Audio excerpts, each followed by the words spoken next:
Alors, bonjour Thomas de Coninck. Bonjour. J'espère que vous vous portez bien.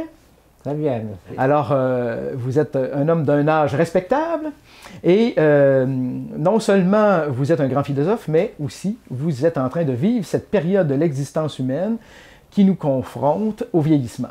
Qu'est-ce que vous répondez à quelqu'un qui dit que cet âge que vous êtes en train de traverser, c'est un âge inutile, c'est un fardeau pour la société? Oui.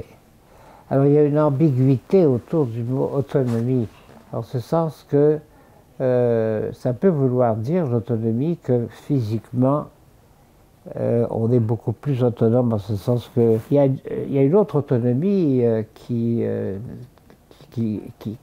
augmente, je trouve, au contraire, en vieillissant, et c'est plus spirituel, c'est plus intérieur. C'est ce qui concerne la vie de l'esprit. Nous sommes, au fond, la vie humaine, voyez-vous, elle est faite très largement de dépendance. Il n'y a pas seulement la vieille, il y a l'enfance. Et l'enfance humaine, c'est 20 ans. C'est-à-dire, bon, ça peut être moins que ça, mais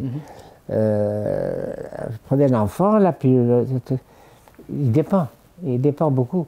Et c'est très intéressant de constater que les sagesses, tant orientales qu'occidentales, partent de la puissance du faible, la puissance de l'enfant, puis aussi de la personne âgée, mais je viendrai à la personne âgée après.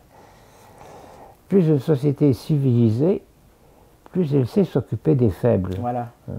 Plus elle est barbare, plus elle les jette, elle les extermine.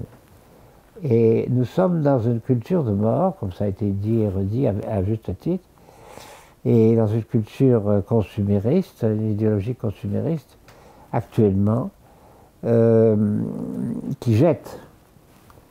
Et les gens qui ne sont pas autonomes au sens de, c'est en forme, puis etc., qui n'ont pas d'utilité immédiate. On les jette, on les tue, on est pour l'euthanasie, c'est la dérive de nos sociétés, la règle d'or, faire à autrui ce qu'on voudrait qu'on nous fasse. Je veux dire, tout le monde en fait, devrait voir dans la personne plus âgée, enfin, se voir eux-mêmes, parce qu'un jour je serai comme ça. Et qu'est-ce que j'aimerais qu'on fasse pour moi quand je serai rendu là? Ça fait partie de notre nature aussi. Hein, je veux dire, quelqu'un, il y a un certain nombre de personnes, il y a des quantités dans l'histoire qui ont un accident grave, qui vont aller tuer net, comme c'est arrivé à Albert Camus, comme ça, alors qu'il était un accident de voiture, un banal accident de voiture. Et enfin, mais d'autres aussi vont survivre, puis dans un état très diminué à cause de l'accident. Nous sommes tous fragiles à tout moment, et à ce moment-là, on sera dépendant aussi. Mais c'est ce qui est très beau dans cette dignité de l'être humain, la dignité dite ontologique, comme dit Jacques Ricot, c'est la dignité de l'être humain en tant que tel, c'est qu'elle ne se perd jamais. Alors, mourir dans la dignité, c'est comme un surérogatoire, parce que tout être humain meurt dans la dignité, parce que tout être humain a toujours cette dignité d'être humain, de l'être humain. Et donc cet état de dépendance, de fragilité, de manque de capacité de performer, etc., ça fait partie de notre condition, et ça révèle que notre dignité est ailleurs. On va honorer les faibles. Il faut honorer les faibles qui attirent, comme vous l'avez dit, très bien résumé tout à l'heure, qui appellent justement, qui est comme un appel aux autres, à l'amitié.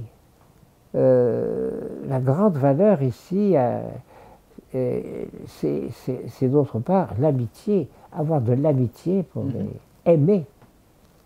Ils sont capables d'être aimés, ils désirent être aimés, et ils désirent aimer. Nous désirons tous. Ça c'est sens de la vie humaine. On arrive un peu à la fin de notre entretien, Thomas de Coninck. D'abord, vous remercier de vous être prêté au jeu. Merci beaucoup, Thomas de Coninck. Il n'y a pas de quoi.